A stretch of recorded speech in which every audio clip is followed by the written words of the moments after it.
Good morning, everyone. I'm Megyn Kelly. It's Wednesday, February 26th, 2025, and this is your AM Update.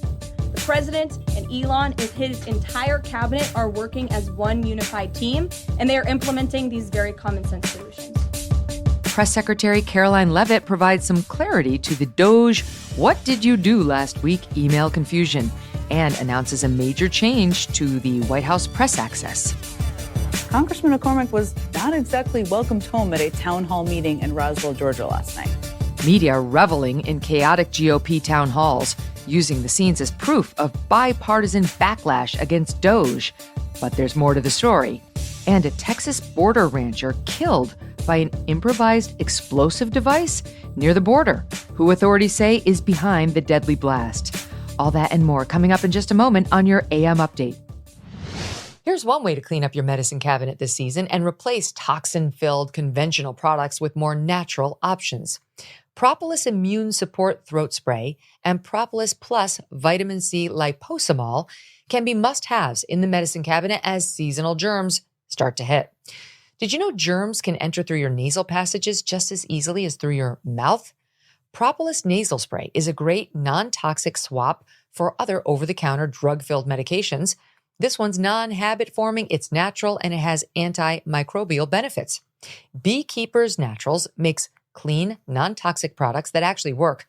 They never use harmful ingredients like red dye number 3 or other synthetic dyes or artificial flavors. Their products are third-party tested for all pesticides, and they're dedicated to sustainable beekeeping and helping to save the bees. Beekeepers Naturals is offering you an exclusive offer. Go to beekeepersnaturals.com/Megyn or enter the code Megyn to get 20% off your order. That's beekeepersnaturals.com/Megyn or just enter the code Megyn when you check out. Beekeepers Naturals products are also available at Target, Whole Foods, Walmart, CVS, and Walgreens. 6 words rocking the federal workforce. What did you do last week? The Saturday email initially came with a deadline of 11:59 p.m. Monday and a warning from Elon Musk. Failure to respond will be taken as a resignation. Some departments like the FBI, Homeland Security, and the Department of Defense told employees not to respond. The DOJ guidance was subsequently loosened, deferring to cabinet heads on how to best handle each department. Press Secretary Caroline Leavitt with a further clarification yesterday afternoon. Those responses should be directed to agency leadership, and the president defers to his cabinet secretaries, who he's obviously entrusted to pursue the guidance relative to their specific workforce. And for some of the agencies that you've seen who have said, please don't send these emails, it's in their best interest for that specific agency, and the president supports that. And let me be very clear, the president and Elon and his entire cabinet are working as one unified team, and they are implementing these very common sense solutions. President Trump expressing support for the email, commenting on it from the Oval Office on Monday. We have people that don't show up to work, and nobody even knows if they work for the government. So by asking the question, tell us what you did this week, what he's doing is saying, are you actually working? And then if you don't answer, like you're sort of semi-fired or you're fired, because a lot of people are not answering because they don't even exist. They're trying to find, that's how badly various parts of our government were run by, and especially by this last group. So what they're doing is they're trying to find out who's working for the government. In her briefing, Ms. Leavitt saying many workers have complied with the request so far. I can announce that we've had more than 1 million workers who have chosen to participate in this very simple task of, again, sending 5 bullet points to your direct supervisor or manager, CCing OPM. I actually participated in myself. It took me about a minute and a half to think of 5 things I did last week. I do 5 things in about 10 minutes, and all federal workers should be working at the same pace that President Trump is working and moving. We have a country to save, and we want this federal government to be responsive to the needs of the American people who reelected this president to have historic, massive reform, and that's what the intention of this idea is. According to the Congressional Budget Office, the federal workforce is made up of 2.3 million employees, so more than 43% have responded. The Trump administration shaking up the press pool. The president is trailed around by a press pool of reporters from varying legacy media outlets. The Associated Press, Reuters, NBC, ABC, CBS, Fox, New York Times, Washington Post. They fly on Air Force One with him. They get to enter the Oval Office, the smaller areas that not everyone can fit into, a separate, more exclusive group than what you see gathered in the briefing room. From there, they send updates to the rest of the media. The AP was recently banned from the pool because of its refusal to acknowledge the renaming of the Gulf of Mexico to the Gulf of America. The AP was not banned from the briefing room or the White House premises. It just lost its highly exclusive spot in the pool and promptly sued, alleging a First Amendment violation.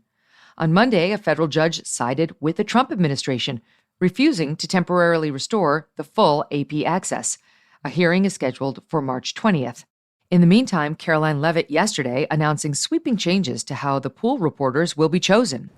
Asking the President of the United States questions in limited spaces, such as the Oval Office in Air Force One, is a privilege that unfortunately has only been granted to a few. It is not a legal right for all.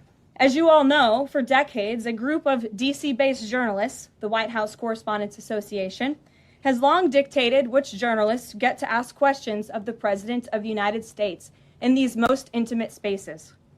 Not anymore. Moving forward, the White House press pool will be determined by the White House press team. Legacy outlets who have participated in the press pool for decades will still be allowed to join, fear not, but we will also be offering the privilege to well-deserving outlets who have never been allowed to share in this awesome responsibility. Ms. Leavitt says the 5 major TV nets will continue coverage on a rotating basis, but aside from the TV outlets, streamers will now be included, along with more local radio hosts and others who have previously been denied access. The goal, according to the press secretary, is to broaden out White House coverage, more closely aligning it with modern media consumption. However, typically it is the press, not the president, that decides who will handle pool coverage.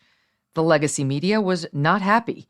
Peter Baker, chief White House correspondent for the New York Times, harshly criticized the move, posting to X, quote, "Having served as a Moscow correspondent in the early days of Putin's reign, this reminds me of how the Kremlin took over its own press pool and made sure that only compliant journalists were given access." Even Fox News White House correspondent Jackie Heinrich wrote, quote, "This move does not give the power back to the people. It gives power to the White House."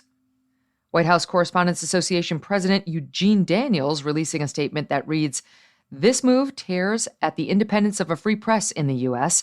In a free country, leaders must not be able to choose their own press corps."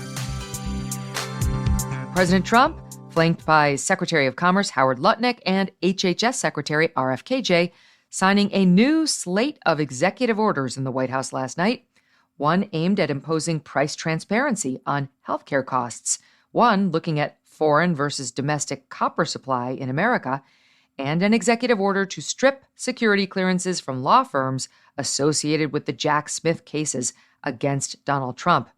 Amid signing the orders, the president announcing a new initiative his administration is looking at called the Gold Card.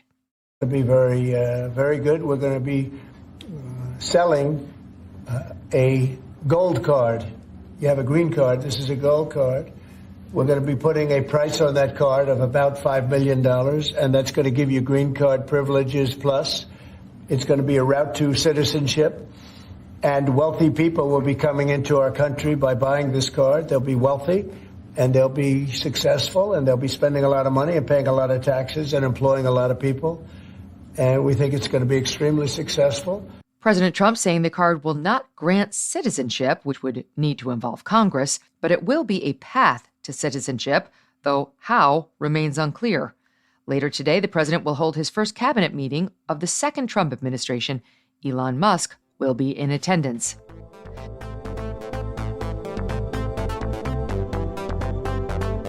Coming up, a contentious town hall in a deep red district captivated the media. Evidence of bipartisan backlash against the Doge Boys? Or something else? And a Texas border rancher killed by an improvised explosive device near the border. Who authorities say is behind the deadly blast? Coming up in just a moment. The IRS is the largest collection agency in the world. And with April 15th fast approaching, it's more aggressive than ever. If you owe back taxes or have unfiled returns, waiting is not an option. April 15th could mark another tax year that has passed you by. So the smart move is to get ahead of it now. But listen, never contact the IRS alone. Instead, you could let the experts at Tax Network USA handle this for you. Why? Well, not all tax resolution companies are the same. Tax Network USA has a preferred direct line to the IRS, so they know exactly which agents to deal with and which to avoid. With proven strategies to settle tax problems in your favor, whether you owe $10,000 or $10 million, Tax Network USA's attorneys and negotiators have already resolved over $1 billion in tax debt. Speak with one of their strategists today for free. Don't let the IRS control your future. Call 1-800-958-1000 or visit tnusa.com/Megyn. That's tnusa.com/Megyn. April 15th is just around the corner. Act now before the IRS acts first.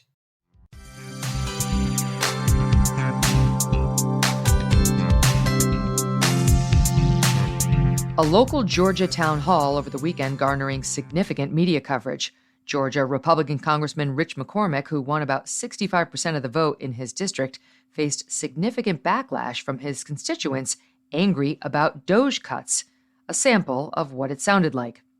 The people would like to know what you, congressmen, and your fellow congressmen are going to do to rein in the megalomaniac in the White House. When you talk about presidential power, I remember having the same discussion with Republicans when Biden was elected.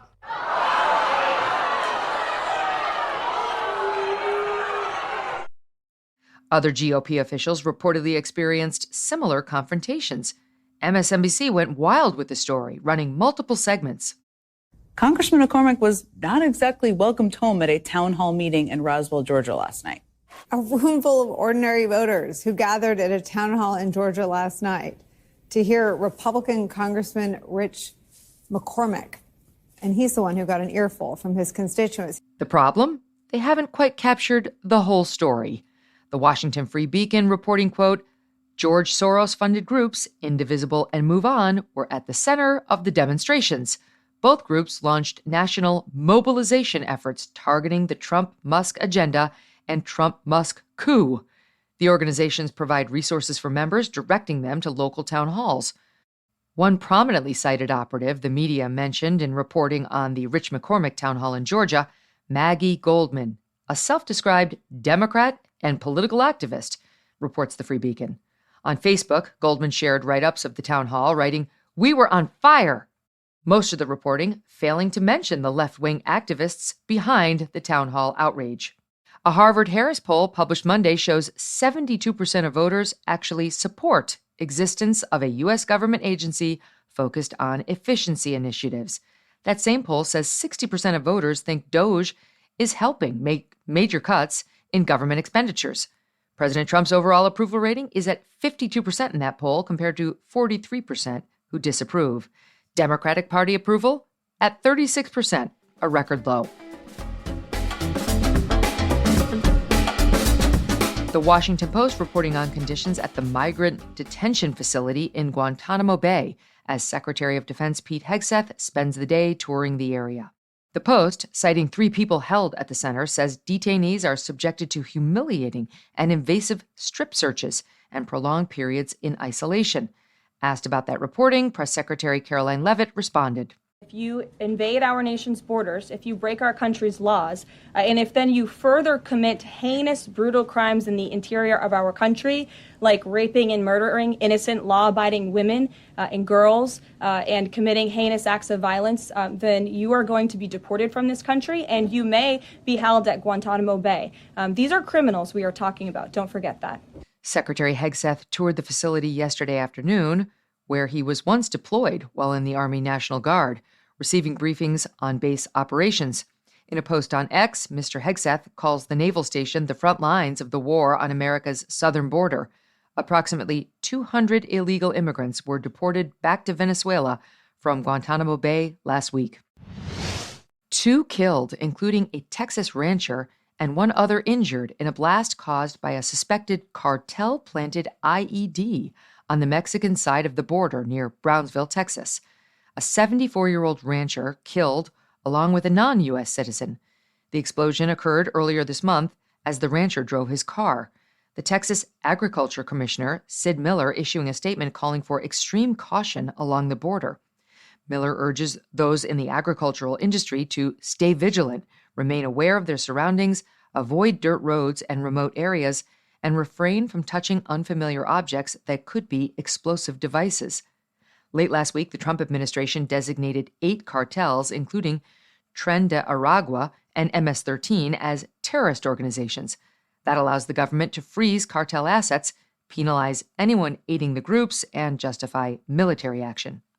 A week ago, the New York Times reported the CIA is increasing surveillance drone flights over Mexico to monitor cartel activity. The cartels operate multi-billion-dollar industries, most notably drug trafficking. Human trafficking, including sex trafficking and border smuggling, also a big moneymaker for these vicious gangs. Yesterday, the administration reported a 15-year low in illegal border crossings, no doubt a major financial blow to the cartel's bottom line. That'll do it for your AM update. I'm Megyn Kelly. Join me back here later for the Megyn Kelly Show, live on SiriusXM Triumph Channel 111 at noon East, on youtube.com/Megyn Kelly, and on all podcast platforms.